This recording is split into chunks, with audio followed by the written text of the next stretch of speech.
It's June 18th here in Seoul, and I'm Kim Dami. We begin with these stories making the headlines at this hour. Starting with Russian leader Vladimir Putin's North Korea trip. The Kremlin and the regime have confirmed Putin's first visit to the north in 24 years. Ahead of his two-day trip, he says he'll be looking to develop a trade and reciprocal payment system that the West does not control.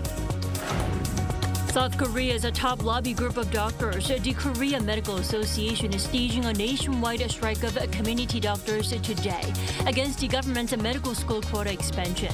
Around 4% of medical centers have registered to halt services. Despite being in its early stages, violence at EU 2024 in Germany has led to at least 8 arrests. Local police remain on high alert, with Islamic State warning of attacks. Russian leader Vladimir Putin is heading to Pyongyang today at North Korean leader Kim Jong-un's invitation. The two leaders are expected to further upgrade their ties by signing a comprehensive strategic partnership treaty. Shin Ha-young reports. As confirmed by both the Kremlin and North Korea on Monday, Russian President Vladimir Putin will travel to North Korea on Tuesday for a 2-day visit before heading to Vietnam later in the week. This is his first visit to Pyongyang in 24 years since July 2000, when the North Korean leader Kim Jong-un and the Russian leader announced a joint declaration on friendly cooperation. It will be Putin's third summit with leader Kim Jong-un following their second meeting last September. According to the Kremlin, Putin will arrive in Pyongyang on Tuesday evening and hold meetings on Wednesday. A Kremlin aide said the two leaders will sign several important documents, which may include a comprehensive strategic partnership treaty outlining future cooperation and deal with security issues. They also plan to discuss issues including the economy, energy, transportation, and agriculture. Meanwhile, the White House on Monday expressed concern over Putin's visit to Pyongyang, warning that it could deepen military cooperation between Russia and North Korea. Not just because of the impacts it's going to have on the Ukrainian people, because we know North Korean ballistic missiles are still being used to hit Ukrainian targets, but because there could be some reciprocity here that could affect security on the Korean peninsula. Ahead of his visit, Putin said in a letter published in North Korea's Rodong-Sinmun on Tuesday that he intends to alleviate relations with North Korea to a higher level. He added that they will develop alternative systems for trade and mutual settlements not strained by Western countries and jointly oppose their legitimate restrictive measures. Shin Ha-young, Arirang News.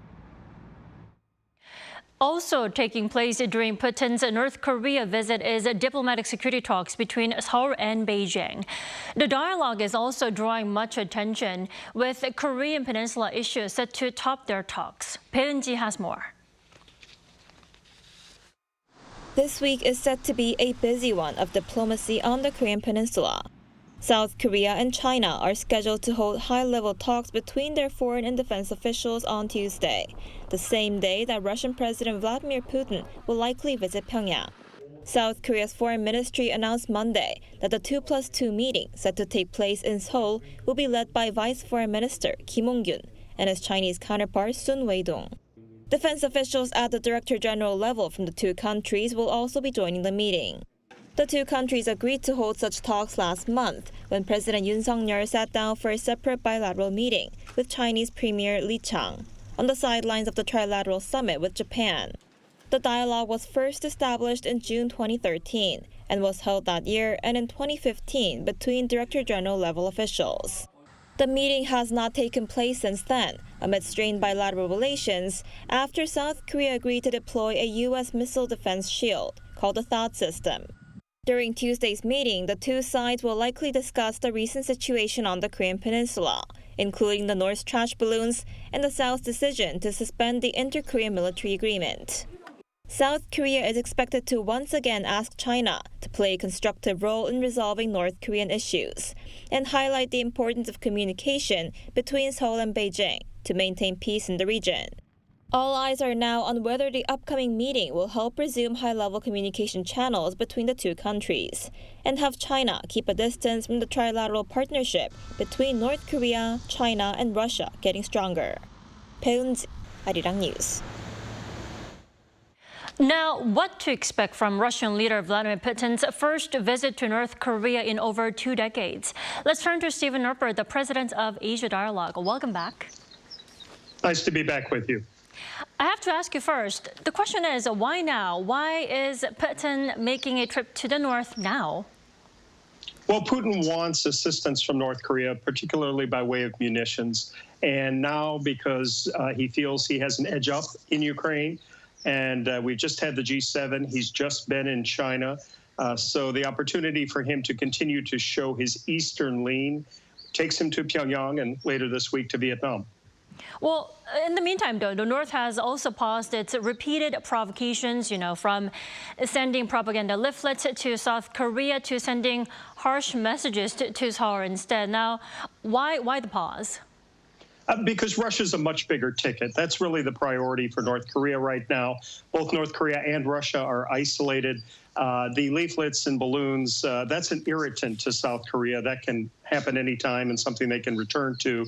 But this is the nature of diplomacy, and this is pretty high-profile poker. So Russia being the top priority at the moment, you're saying.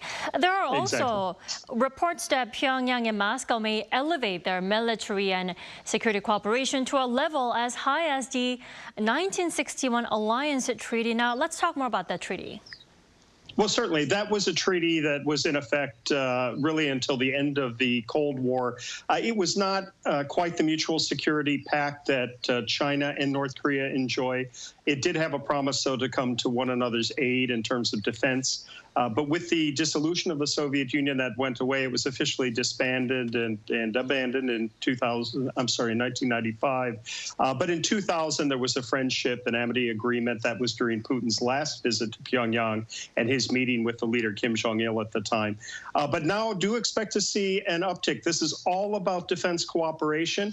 It's all about the transfer of artillery. It's about the potential use of North Korean labor in Ukrainian reconstruction as defined by the Russians. And there are other questions. Will North Koreans somehow be engaged in terms of personnel on the field? We have seen that now in terms of Russia leaning on Chechnya and other sources for troops. Let's hope it doesn't go there. But certainly there's a lot that they'll be talking about in terms of defense cooperation, all of it really oriented as a juxtaposition against the United States, South Korea, Japan, and their allies across the Pacific.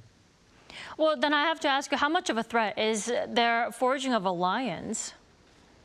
Well, their relationship's complicated. We have seen North Korean KN-11A fragments on the field in the attack around Kharkiv. We know that they're causing injury in Ukraine. You're talking about a vast supply of munitions and artillery that are in the numbers of millions in terms of rounds. That's all very concerning to Western strategists, and it's the kind of things that complicates this war of attrition in Ukraine. It also reminds us we need to get back to a negotiating table, and we need to be talking with China, as South Korea is doing now, about communication channels. We also need to look at how to encourage the North Koreans, if they're smart with this visit, to reopen missions from other countries in Pyongyang and to welcome back the United Nations and others. Communications really are key now. They will try to exploit this meeting between Russia and the DPRK for its fullest propaganda value. But do remember that at the base of it, both are isolated, they're disadvantaged, they're the two most heavily sanctioned countries in the world right now. So they will be talking a bit about economics and economic channels, but most of this meeting will be about defense cooperation.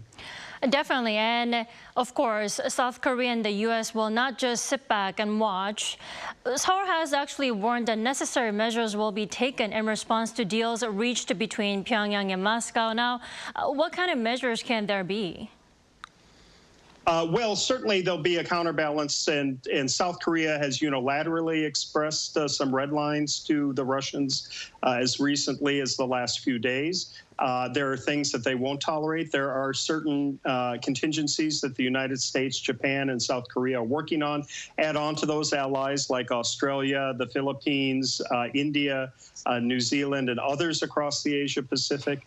and it's very much a complex. The G7 has just as part of its statement expressed concern about Russia in the DPRK. So the international community is rightly concerned about this forging of defense cooperation and what it means in terms of complicating the war in Ukraine and introducing dangerous munitions on the field, and the idea of DPRK missiles and other inputs that would not be healthy, and certainly will prolong this war of attrition in Ukraine and back Russian aggression there.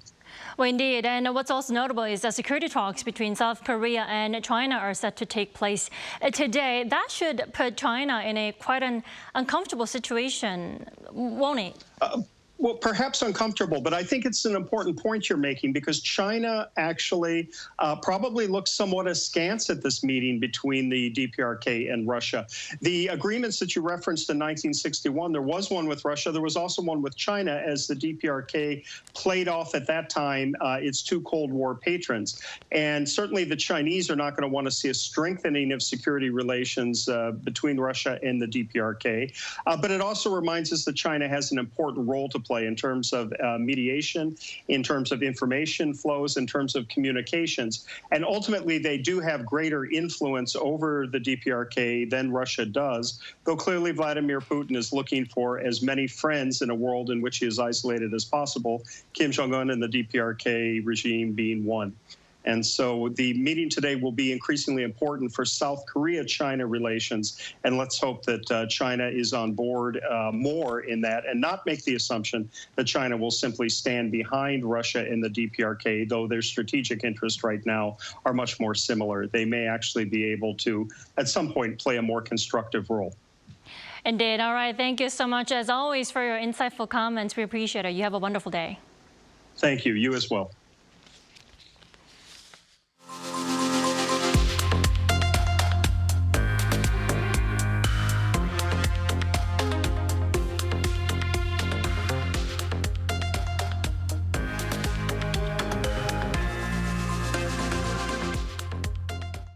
The S&P 500 hit yet another all-time high Monday, marking the 30th time the index reached a fresh high this year. The S&P 500 rose 41.63 points, or 0.77% on Monday, to close the trading at 5,473.23. The day's gains were largely driven by mega caps like Tesla and Apple, despite Nvidia edging lower. The index has been fueled all year by tech stocks, as investment firm Evercore ISI revised its year-end price target to 6,000, while Goldman Sachs upped its target to 5,600. Over half of the medical professors at hospitals affiliated with one of South Korea's major hospitals began walking away from their duties as of Monday. And today, community doctors nationwide are joining the walkout. Kim Bo-kyung has more. Concerns over disruptions in the country's medical system are worsening after professors of medicine at one of the so-called Big Five major hospitals here began an indefinite walkout on Monday. Medical professors at hospitals affiliated with Seoul National University have launched an indefinite walkout. A total of 529 professors at 4 hospitals are reportedly going to join the collective action. This is about 55% of the total. Essential care, including emergency rooms, intensive care units, and delivery rooms, will continue to operate. But with professors from all 20 clinical departments at the hospital joining the walkout, outpatient treatments and surgeries have inevitably been affected, being reduced by around 40%. While saying the collapse of the medical system has already begun, the SNU's emergency committee demanded the government to fully scrap all administrative orders issued against trainee doctors who walked off their jobs in February.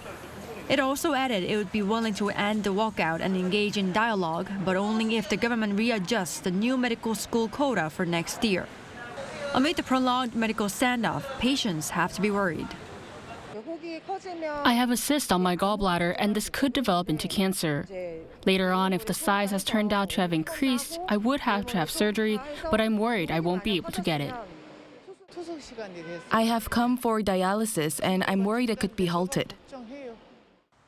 The professors' walkout comes one day before a nationwide strike of community doctors slated for Tuesday, organized by the country's biggest doctors group, the Korean Medical Association. The collective action is expected to expand as medical professors at 3 hospitals affiliated with Yonsei University also plan to halt most services beginning June 27th. Though the doctors' pressure is getting stronger, the government is still firm on the issue. President Yoon urged officials to thoroughly prepare emergency measures to cope with the collective action, calling it an illegal rejection of their work duties. The government previously urged hospitals to request a review of their compensation claims if they suffer losses due to the prolonged crisis. Kim Bo-kyung, Arirang News. Despite measures to prevent violent scenes that have marred previous football tournaments, police said Euro 2024 in Germany have already had to deal with serious incidents. Lee Seung-jae has the details. The UEFA European Championships is one of football's biggest events, with the 2024 edition being held in Germany. And despite efforts by authorities to put a stop to hooliganism seen at previous tournaments, the opening round of the competition has already witnessed some violent scenes. Just before the Netherlands-Poland match on Sunday, a man wielding a pickaxe close to a Euro 2024 football fan parade in central Hamburg was shot by police. While authorities said the incident wasn't football-related, police are investigating the suspect's motive.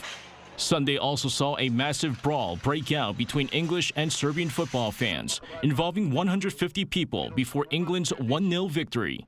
1 English fan and 7 Serbian fans were arrested. Police say the fight broke out as English fans were trying to enter a steakhouse in Gelsenkirchen in western Germany.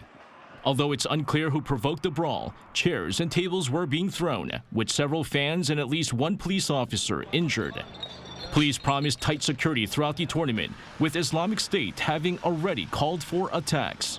With 2.3 million tickets sold for matches in stadiums across the country and some 12 million fans expected at outdoor viewing fan zones, German police say it will focus on the threat of terrorism, hooligans, everyday crime, violent criminals, and also cyber attacks. Lee Seung-jae, Arirang News.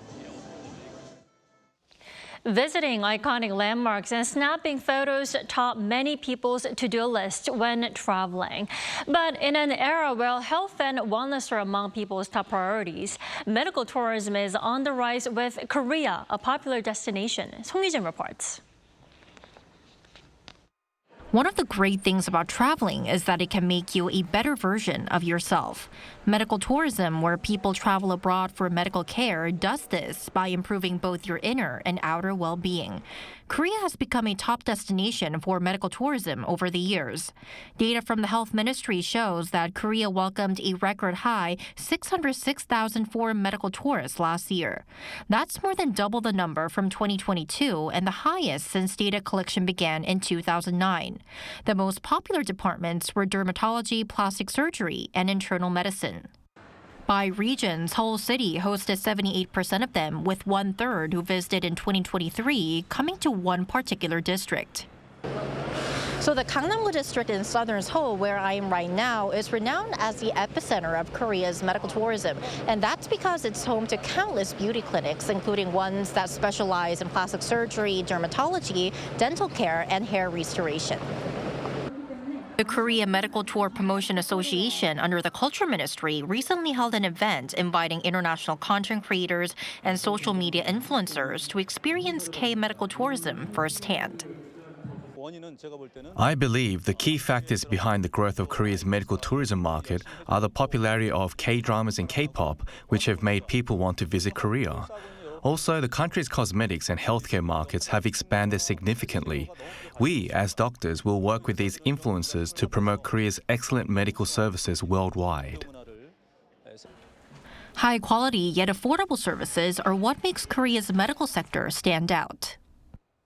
Say the professional results and the doctors are really good, and also it's very, very cheap compared to other countries. I'm from Europe. The clinics there are highly expensive, so I think this is something that attracts people to the surgeries in Korea. I would say like accommodation. I think there's a lot of centers that offer like multiple languages and interpreters as well. Korea aims to host a total of 700,000 medical tourists per year by 2027. But what can be done to achieve this goal? The global medical tourism market is expected to keep growing due to its high value. It's crucial to develop the unique advantages that only Korea can offer. The government is making continuous efforts to improve services to meet the needs of medical tourists, from their arrival to departure. We need to keep integrating medical services with tourism programs and increase support for these initiatives. Combining medical care with travel, medical tourism offers a holistic approach to healing and well-being. 송유진, Arirang News.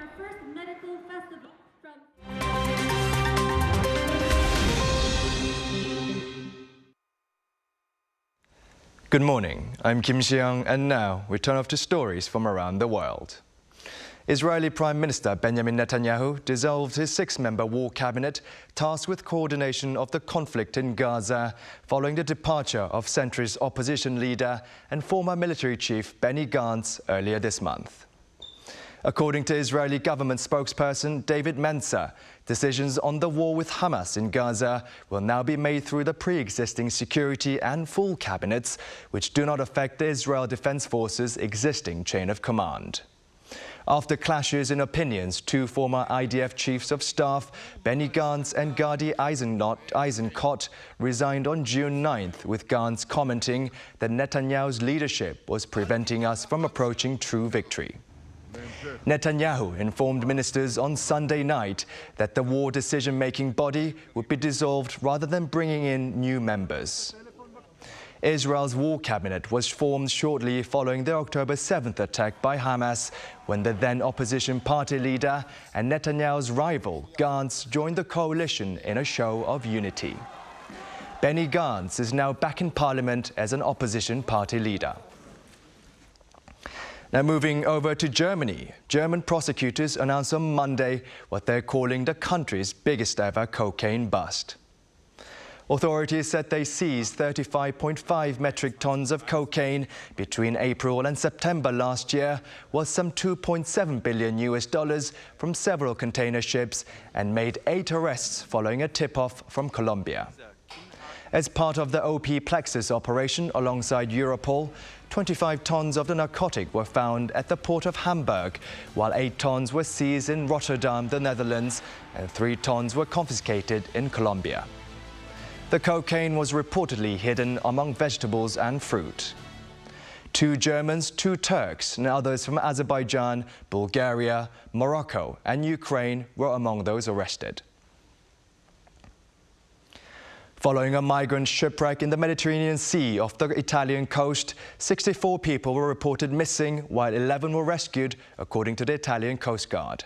The UNHCR, the IOM and UNICEF released a joint statement saying that the shipwreck took place around 200 kilometers east of Italy's Calabria, involving a boat that departed from Turkey 8 days ago, which caught fire and capsized. According to the UN agencies, the survivors and missing people came from Iran, Syria and Iraq.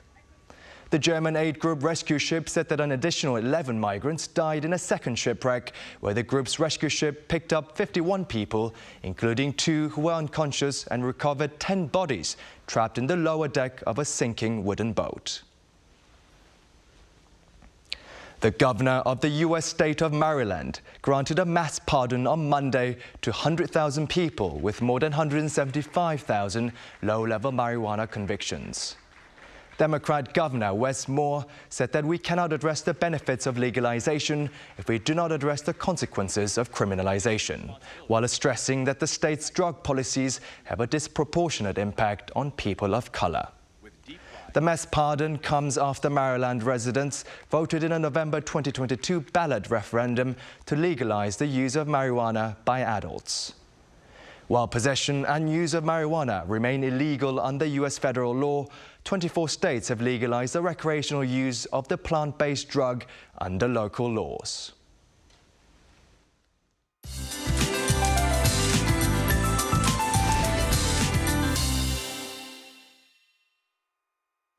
Good morning. I believe I've been repeating myself during the weather reports for the last couple of weeks, saying it's going to be a scorcher under sunny skies. And today is no exception. In fact, it will be hotter in most places with heat advisories in place for parts of Gyeongsang-do and the surrounding areas. And especially Migrant in Gyeongsang-Namdo province will see a high of 36 degrees Celsius this afternoon. And sunny skies will beam down nationwide. And carrying an umbrella for UV protection is an excellent idea to give shade and help avoid UV rays. Do not hesitate to walk around with it to stay safe in the sun. Plan outdoor activities for cooler parts of the day. Seoul and even Busan could see a high of 32 degrees Celsius. Daegu and Gyeongju will be topping out at 34 degrees this afternoon. After the mercury hits its peak tomorrow at 35 degrees in Seoul, numbers will try to go back to the norms. Meanwhile, Jeju Island will see rain from tomorrow into Friday. With that in mind, let's take a look at the international weather conditions.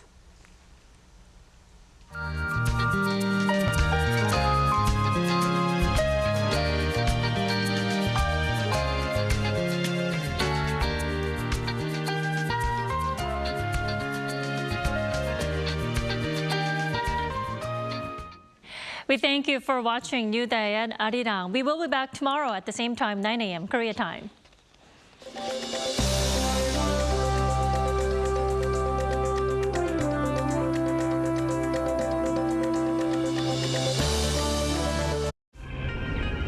한국에 오면 먹어야죠.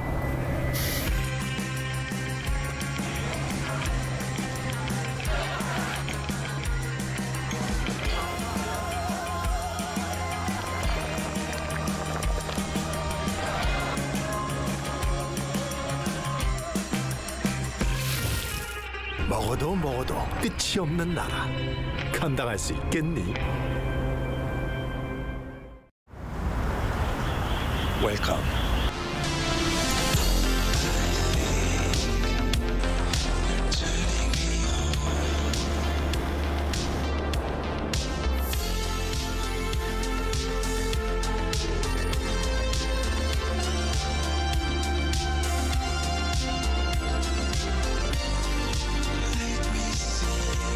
(24시간) 불이 꺼지지 않는 나라.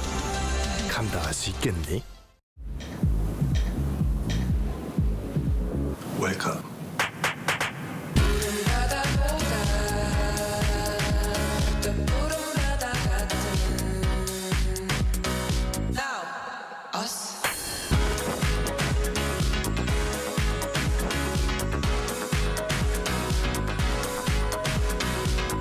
엄청난 에너지를 춤으로 뿜어내는 나라. 감당할 수 있겠니?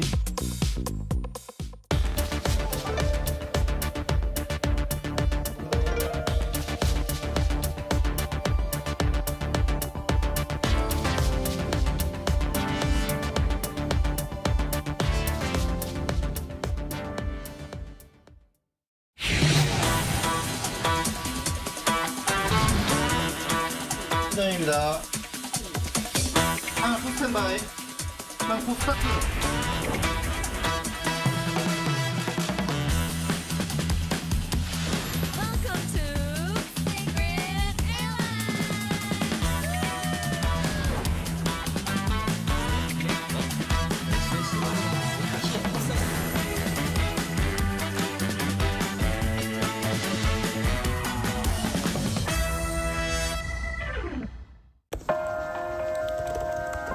설레가 없었어요. AI로 뭔가 영화를 만든다라는. AI 아트워크라는 것은 AI를 도구로서 사용하고 인간이 창작의 주체는 결국 인간이라고 생각합니다.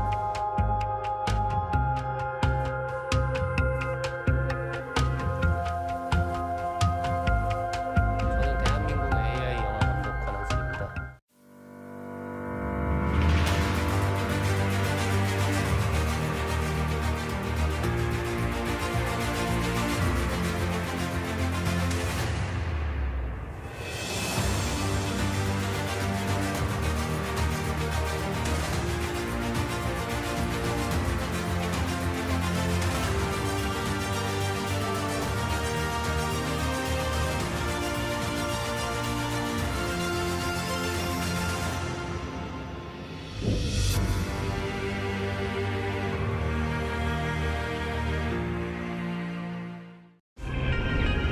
한국에 오면 먹어야죠.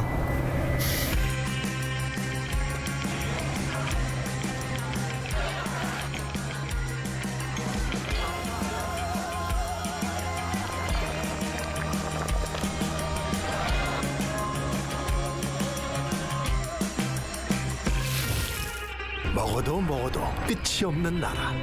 감당할 수 있겠니? 웰컴.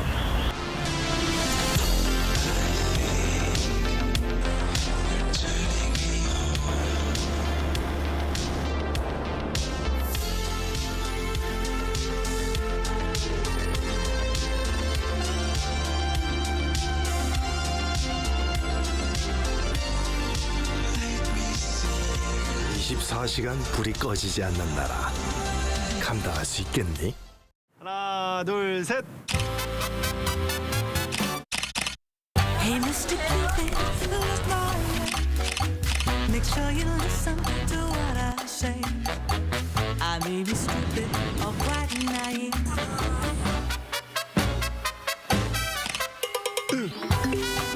끝없이 쏟아지는 포토스팟. 휴대폰 한 대로 감당할 수 있겠니? Arrow straight through my heart.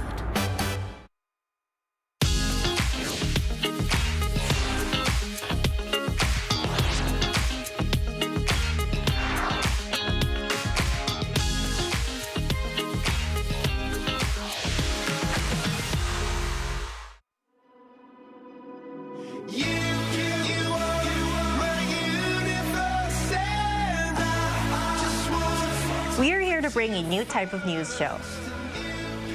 New insights, new styles, and new topics every day. We are News Generation.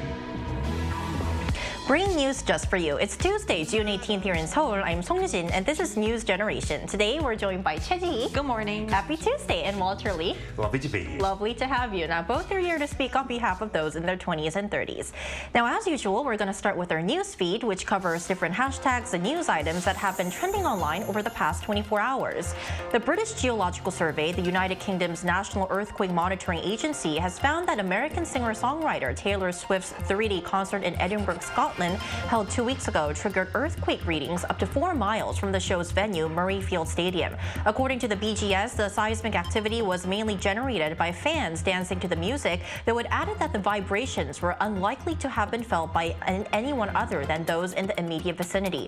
The 3 concerts were attended by more than 220,000 spectators in total. Now, moving on, meanwhile in Australia, China's second-in-command Premier Li Qiang offered to send 2 new pandas during a visit to the Adelaide Zoo on Sunday. The 2 will replace the zoo's current pandas, Wang Wang and Funi, who have been living there since 2009. These pandas, the only ones in the southern hemisphere, are set to return to China this November. Li is on a 4-day trip to Australia until Tuesday, making him the first Chinese premier to visit the country in 7 years, which experts view as an improvement in relations between Beijing and Canberra.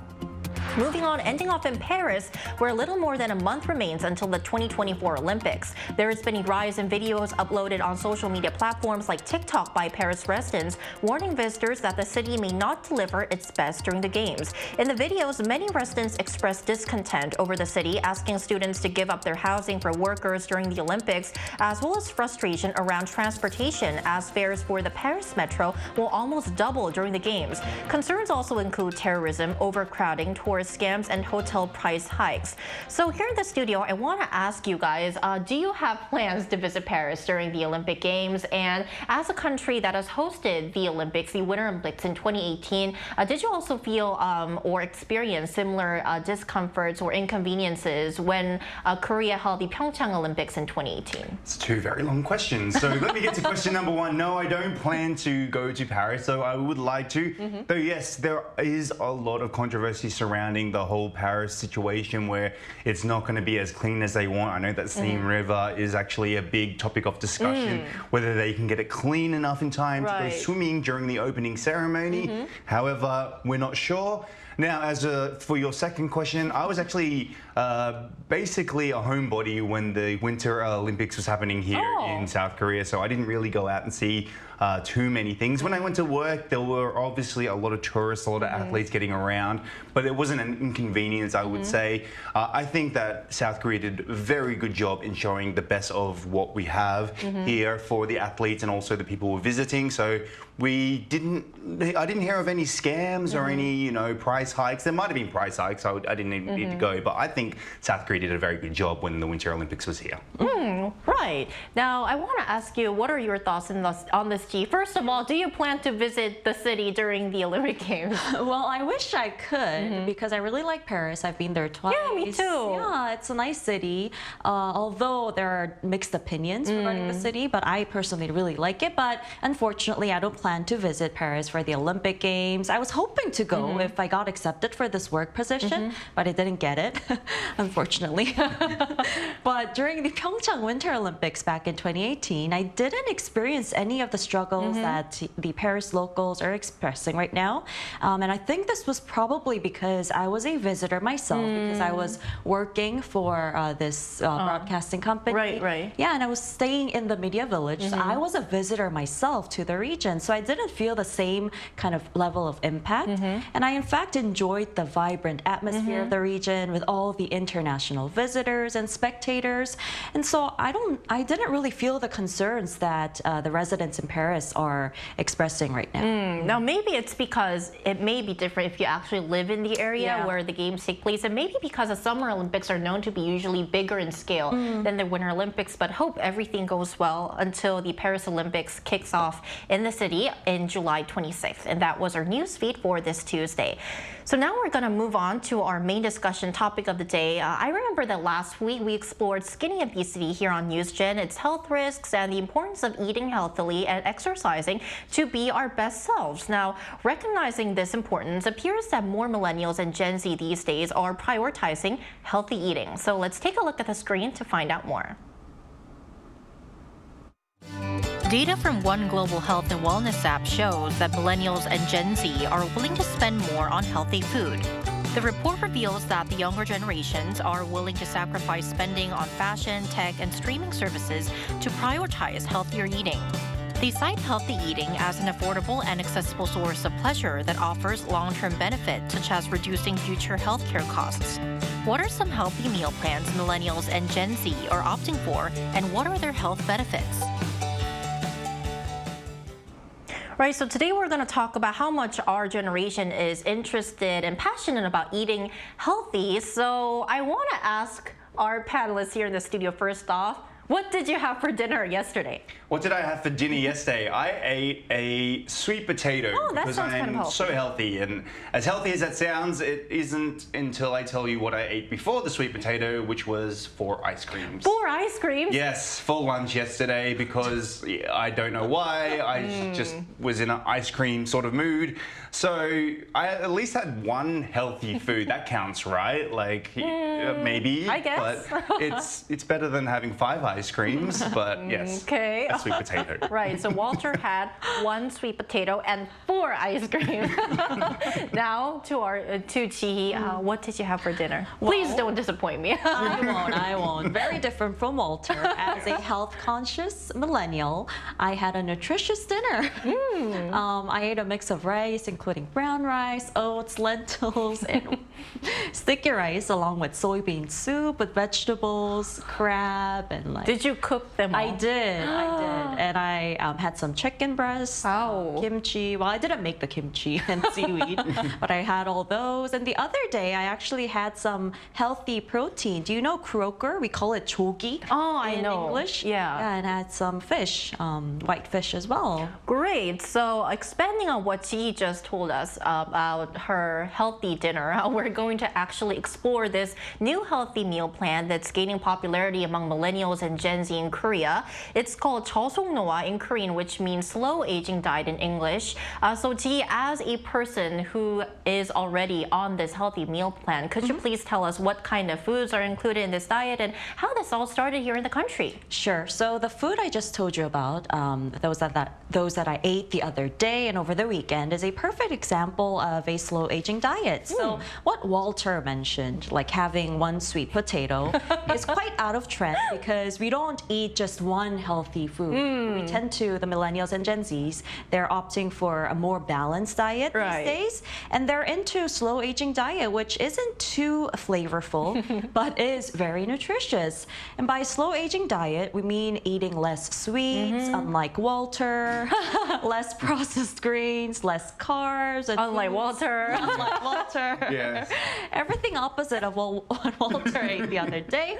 And so basically foods that accelerate aging are something that the millennials are not choosing to eat these days. And if you take a look on the screen, instead they prefer healthy choices such as lentils, brown rice, oats, greens, a lot of greens, white fish, and also healthy proteins such as eggs and tofu to maintain a balanced diet. Now, this simple, balanced, and nutritious diet you see on the screen was in fact proposed by a gerontology professor, and it can apparently extend your life expectancy by, on an average, 10 years. A decade, wow. A decade. And Koreans, usually they eat white rice, soup, and some side dishes, which is a form of a sort of a balanced diet as well. However, the slow aging diet eliminates overly salty and sweet foods from the usual diet that many Koreans have. Right, and talking about like restricting or controlling the amount of sweet foods that we have, I think that the key part of this slow aging diet is actually cutting down on sugar. Walter, who had 4 ice creams yesterday. Yes. But as we've talked about on Newsden, our generation is pretty familiar with managing blood glucose levels and also sugar intake, right? Yeah, so I'm not the best person to ask because I did eat 4 ice creams yesterday and there are more to eat in the fridge, in the freezer at the moment. So, but what I am into and what is very common these days are 0-calorie snacks, 0-calorie drinks as well. You will see a lot of soda these days that is advertised 0 calories or 0 sugar. This is obviously better. They say it's better for than for your diet because it contains less sugar and less calories. Now the thing is that we have said on News Generation that 0 soda drinks, 0-calorie soda drinks, 0 sugar soda drinks may not be actually as healthy for you as they once advertised. However, this does seem to be a trend now for the millennials and Gen Zers when it comes to, if I want to have something sweet, I'll make it 0 sugar. Or if I want to have something like a little bit naughty, like 4 ice creams, I'll try and get the ones with the less sugar. But yes. Right. So they're definitely opting for relatively healthier options than in the past. So we're talking about this healthy pleasure, healthy eating trend among millennials and Gen Z. So now let's hear from an expert about how effective this slow aging meal plan, which we are talking about, is. So we'll be right back after the break.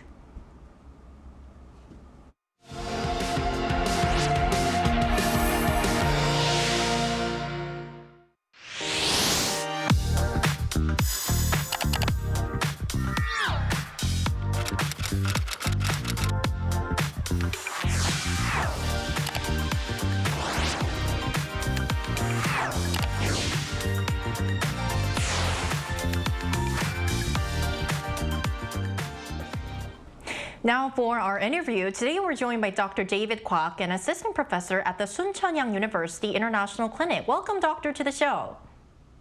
Good morning. Thanks for having me. Great to have you. So our first question for you is, we've been talking about the slow aging diet, which is made up of beans, tofu, and also fish. So I want to ask you, how do these ingredients actually benefit our health and, taking a step further, help slow down aging?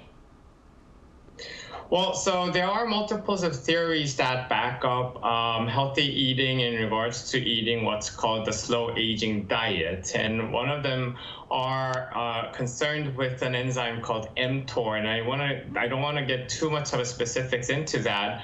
But basically, the proteins that you just listed for me belong to a group where it is, relatively speaking, less likely to activate this enzyme called mTOR. And what's interesting about this particular enzyme is that it has a crucial role in metabolism and growth of cells. So basically, in layman's term, it has to do with aging. So basically, the proteins provided from these natural sources, such as tofu or vegetable proteins or more lean proteins, tend to less activate the aging process as opposed to being activated from animal proteins. And I'm not going to side on which protein is going to be 100% better for you, because these both groups have actually pros and cons for each of them.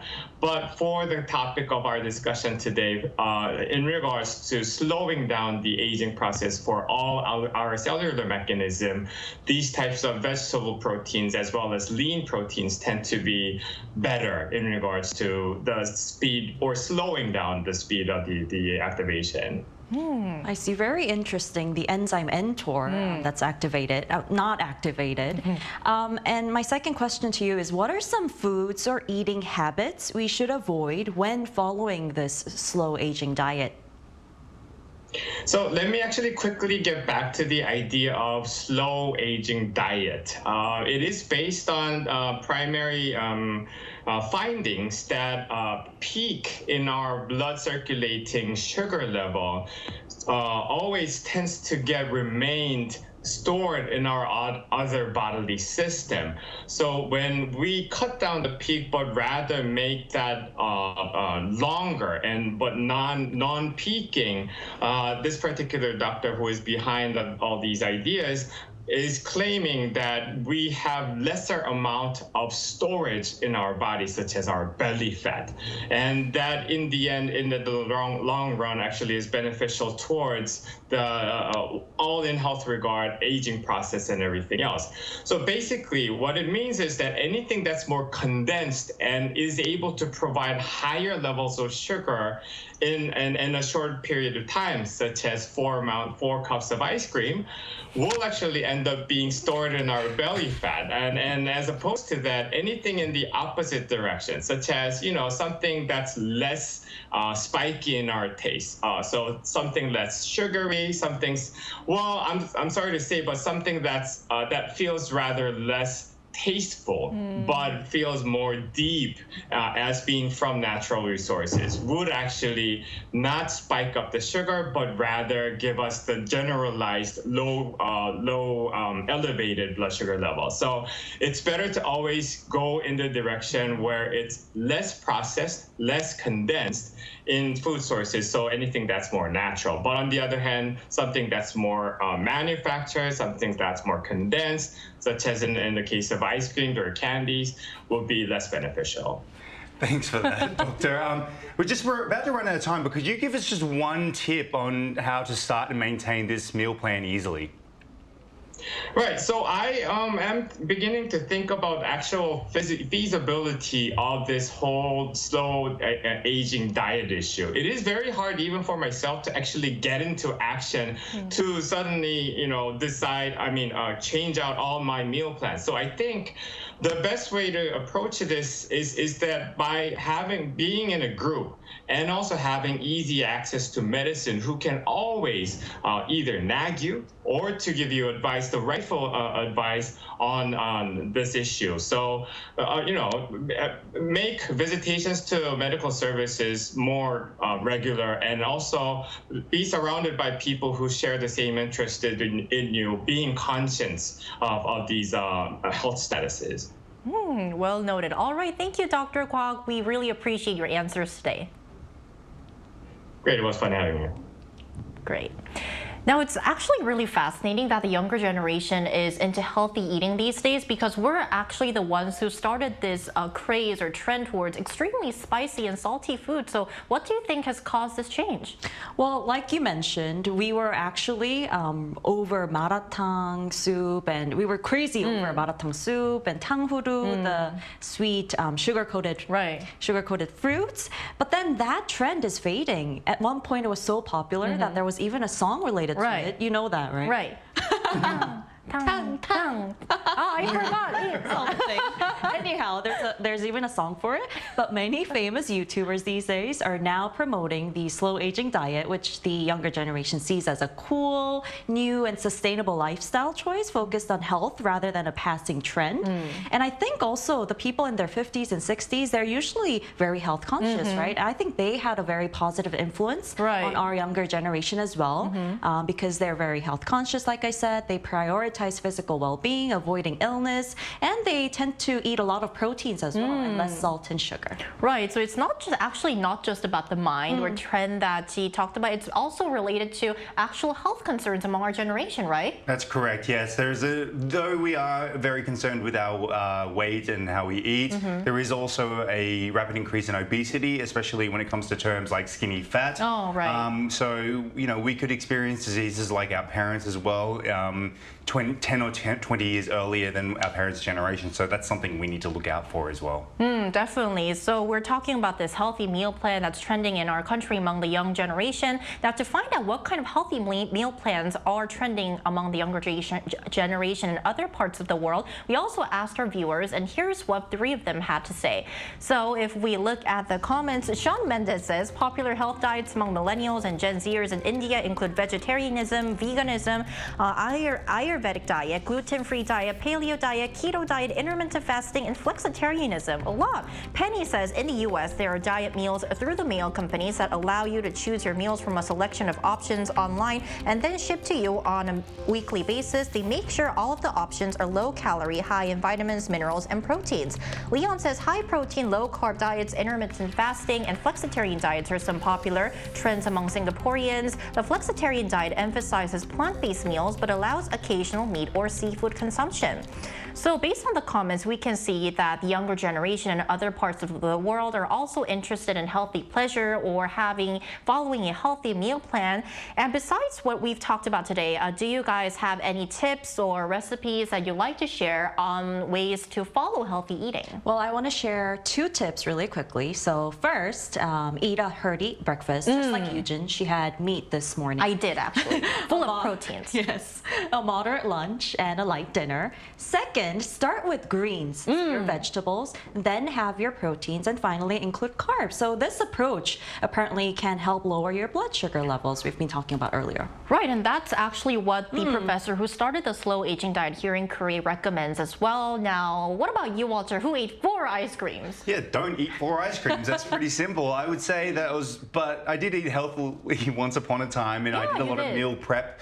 And I, ate my proteins, but I always made sure I got a cheat meal in there to fill my cravings. So meal prepping and making sure that you do fill your cravings every so often, just not 4 ice creams a day. Right. So I think that taking baby steps is really important, and follow like a healthy meal plan, but also have some great food or delicious food time to time that will help you follow this healthy meal plan that our generation is into. That's all the time we have for today, but NewsGen is here every day from 9:30 to 10 a.m. Korea time, bringing you more topics young people are talking about. A special thanks today to Choi Ji-hee. Thank you. And Walter Lee. Lovely to be here. And thank you everyone for watching. We'll see you tomorrow. We are News Generation.